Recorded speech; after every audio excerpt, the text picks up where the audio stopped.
नमस्कार दोस्तों, एनएलएम से रिलेटेड कुछ लोगों के कई सारे क्वेश्चंस थे। मैं ट्राई करूंगा कि आपको सही जवाब और सारे जवाब दे पाऊं।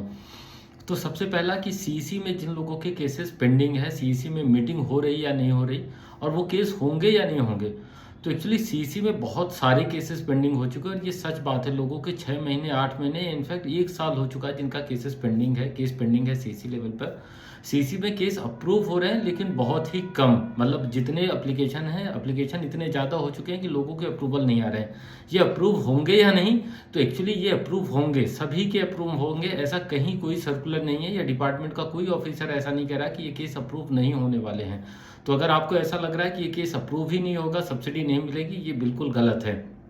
और अगर आपसे ऐसा कोई कह रहा है तो आप उसे बता सकते हो कि ऐसा कुछ भी नहीं है।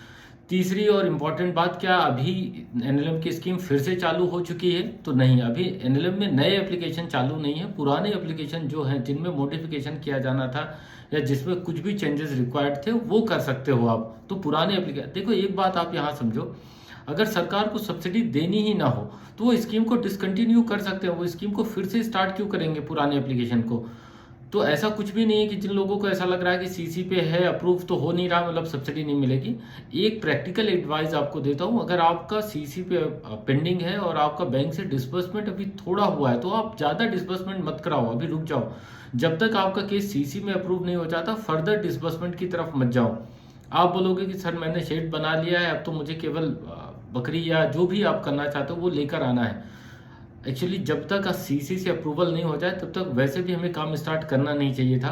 अगर आप लोगों ने ऐसा कर दिया है तो ये आपकी और आपके साथ आपके बैंकर की भी गलती थी कि उन्होंने ऐसा किया। आपको डिस्बर्समेंट उन्हें देना ही नहीं चाहिए था। सीसी अप्रूवल के बाद ही, एज पर लॉ या एज पर जो गाइडलाइन है, सीसी अप्रूवल के बाद ही डिस्बर्समेंट होना चाहिए था। तो अगर बैंकर आप पे प्रेशर बनाता है तो आप ये बात बैंक को भी बता सकते हो कि सर आप कहीं ना कहीं ये आपके साइड की भी कमी है कि आपने विदाउट सीसी अप्रूवल के मुझे डिस्बर्समेंट कर दिया है। तो बैंक अगर आपके साथ ऐसा करता है तो आप ये बात उनको बता भी सकते हो, ठीक है। और अगर आपका अभी तक नहीं हुआ है ना सीसी अप्रूवल, तो फर्दर डिस्बर्समेंट की तरफ मत जाओ, थोड़ा सा वेट कर लो। कुछ भी नई अपडेट आती है तो मैं आपके साथ शेयर करता हूँ। Thank you.